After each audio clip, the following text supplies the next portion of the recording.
There's no advertising or sponsorship on this show, but if you enjoy listening to it and would like to show your support by, say, buying me a coffee, please head on over to 5minutebiographies.com/coffee to see how.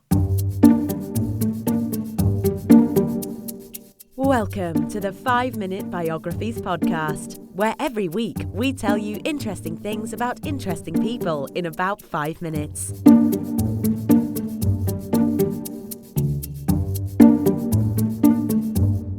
And now here is your host, Wayne Armstrong. Hi guys, welcome to the 5-Minute Biographies podcast, Season 6, Episode 7, Thomas Jefferson. Born on the 13th of April 1743 in Shadwell, Virginia, in what would later become the United States of America, few people could imagine all that would be accomplished by Thomas Jefferson. Thomas Jefferson had no true ties to nobility, although he was born to a moderately wealthy family in Virginia. At that time, the British colonies were little over a century old, and Shadwell, Virginia, was certainly no place that great leadership was expected to come out of. However, Thomas Jefferson was a man who constantly defied the odds and rose through the ranks largely by his own merit, determination, and a certain amount of personal pride. Thomas Jefferson did receive a very high level of education for his time. It was this and his personal charisma that led him into politics, from a member of the Virginia Representatives to the Continental Congress.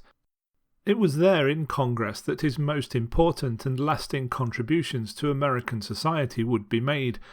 Chosen to be part of a hand-picked group which included James Madison and Benjamin Franklin, Thomas Jefferson was selected to draft the Declaration of Independence from Great Britain. The version that ended up being sent to Great Britain, however, had some significant differences from Jefferson's original writings. Jefferson spent an exceptional amount of time, effort, and emotional energy to craft what he felt was a fully formed and perfect, legally binding document. As with most governments, though, the other members of the Continental Congress had some points of contention and felt that they could improve upon his original draft. Despite feeling slighted, Jefferson was dedicated to the cause of independence and continued to use his brilliant mind to lead, as well as his fortune to help subsidize the American Revolution.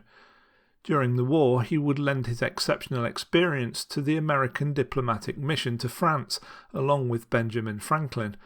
Once again, though, Thomas Jefferson's self-righteous personality would find him at odds with Franklin. Together, though, the two were able to successfully ensure the continued support of France for the fledgling United States. Following America's successful bid for independence, Thomas Jefferson continued to have a career as a statesman, and he was selected as America's first Secretary of State under George Washington. This period of time was a training ground for American democracy, and Jefferson benefited by seeing how the United States of America's new style of government would operate before he became its third president. After 2 terms with George Washington as president, the following election between John Adams and Thomas Jefferson would be perhaps one of the most heated that America has ever experienced. While the two had been close friends and political allies during the Revolution, the political fighting that came as both men strove for the presidency would wound their friendship for decades to come. Both Thomas Jefferson and John Adams felt each man would destroy the country. John Adams ultimately won and became the second president of the United States. However, due to his executive overreach and certain unpopular policies, he later lost out to Jefferson, who became the third president of the United States in 1801. Jefferson's presidency would not be without its own certain share of scandals, though. Forwarding unpopular legislation to Congress, as well as the questionable Louisiana Purchase land deal, led to a marring of his presidency during his term in office. Basically, he was spending money the United States did not have. In retrospect, the Louisiana Purchase turned out to be an extraordinarily good land deal, but at the time of his signing it, it represented nearly all of the federal budget. Additionally, the money that was spent on it would go to France, and this would continue to antagonise the British, who were at that time at war with the French. Thomas Jefferson did little to ease the relationship between Britain and America, and it was this festering wound which would eventually lead America into her next war with the British. The policies and work of Thomas Jefferson set the stage for future conflict, which would mar his short-term legacy. When Jefferson retired from the presidency of the United States, he went back to his plantation home at Monticello. Since he was an Enlightenment-era man, Monticello was the embodiment of the coming industrial age, featuring many unusual innovations, many of which were designed by Jefferson himself. He also continued his career as a successful plantation owner, going so far as to create special varieties of his own wines and beers which were produced at his farm. After many years, he and John Adams were able to reconcile their differences in their old age and heal their friendship. On the 4th of July, 1826, the 50th anniversary of American independence, Thomas Jefferson died at the age of 83, not knowing that his old friend was also gravely ill and would die only a few hours later on the same day.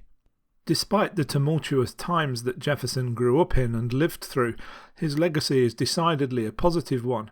It is true that the man who said, "All men are created equal," was, in fact, a slave owner. But what he laid out in his writing was not what America was then, but what America was supposed to be. He held America to a higher standard and a higher ideal, one that Americans have often fallen short of, but always strive towards. I hope you enjoyed that episode of 5 Minute Biographies. If you did, why not say thanks by buying me a coffee? Head on over to 5minutebiographies.com/coffee to see how. Thanks for listening to the 5 Minute Biographies podcast at www.5minutebiographies.com.